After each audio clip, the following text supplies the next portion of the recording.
warahmatullahi wabarakatuh. Hai, perkenalkan nama saya Mufidatul Husna Hurul Harahap.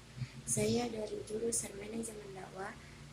Nah, di sini saya menjelaskan tentang Sumpah Pemuda, Sumpah Palapa, dan kisah Ashabul Kahfi.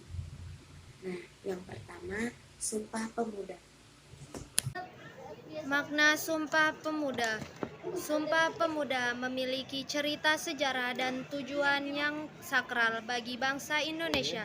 Sumpah Pemuda merupakan sebuah tekad dan semangat para pemuda-pemudi Indonesia dalam menegakkan kemerdekaan dari jajahan negara asing.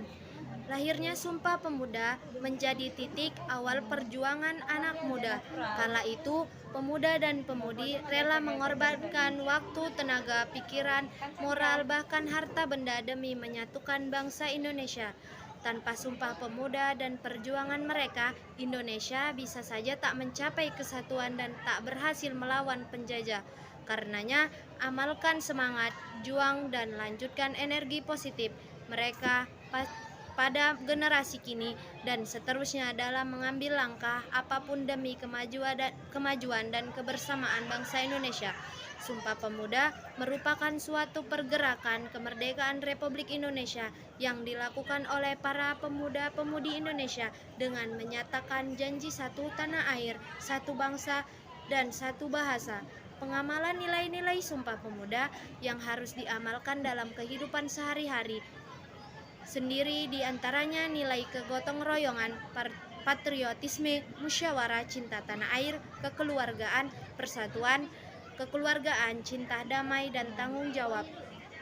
Isi Sumpah Pemuda yaitu kami putra dan putri Indonesia mengaku bertumpah darah jang satu tanah Indonesia. Kami putra dan putri Indonesia mengaku berbangsa jang satu bangsa Indonesia. Kami putra dan putri Indonesia menjunjung bahasa persatuan bahasa Indonesia. Nah, sekarang kita memasuki penjelasan yang kedua, yaitu Sumpah Palapa. Sumpah Palapa menjadi manifestasi program kerja politik Gajah Mada saat diangkat menjadi pati jabatan. Pati sendiri diberikan kepada Gajah Mada atas jasanya meredam pemberontakan saat menjadi kepala pasukan elite Bayangkara. Bukti autentik yang menyebutkan adanya Sumpah Palapa itu yaitu Kitab Para Rotan. Isi Sumpah Palapa yang diucapkan oleh Gajah Mada adalah janji Gajah Mada untuk tidak memakan palapa, sejenis rempah-rempah sebelum dapat menguasai pulau-pulau di Nusantara di bawah bendera Kerajaan Majapahit. Teks tersebut tertulis Sira Gajah Madapati amangku bumi tan ayun amung tia palapa. Sira Gajah Mada lamun huus kalah Nusantara isun amuk ti palapa. Lamun kalah ring gurun, ring seran, ring tanpura, ring harun dompo Bali, Sunda, Palembang, Tumasi, Samana, isun amung ti palapa. Secara umum arti sumpah tersebut adalah saya bersumpah sebelum saya bisa menaklukkan seluruh Nusantara, mengalahkan Gurun, Seram, Tanjung Pura, Pahang, Dompo, Bali, Sunda, Palembang di bawah kekuasaan Majapahit, saya tidak akan memakan buah palapa. Singkat cerita, nah sekarang kita memasuki penjelasan yang ketiga, yaitu Ashabul Kahfi. Para pemuda Ashabul Kahfi meninggalkan kota tempat mereka tinggal dan bersembunyi di gua untuk mempertahankan keimanannya. Mereka bersembunyi di Gua Rajib yang lokasinya berada sekitar 8 kilo dari Amman, Yordania. Di tengah perjalanan menuju gua, mereka bertemu dengan seekor anjing bernama Kothomar yang turut mengikuti mereka.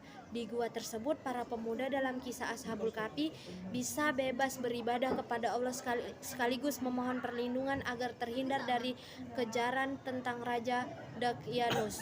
Atas izin Allah Subhanahu wa Ta'ala, Allah pun menutup pendengaran dan penglihatan para pemuda tersebut agar mereka tertidur dalam waktu yang lama. Diceritakan mereka tertidur selama 309 di gua tersebut, sebagaimana Allah Subhanahu wa Ta'ala berfirman dalam surah Al-Kahfi ayat 10-11.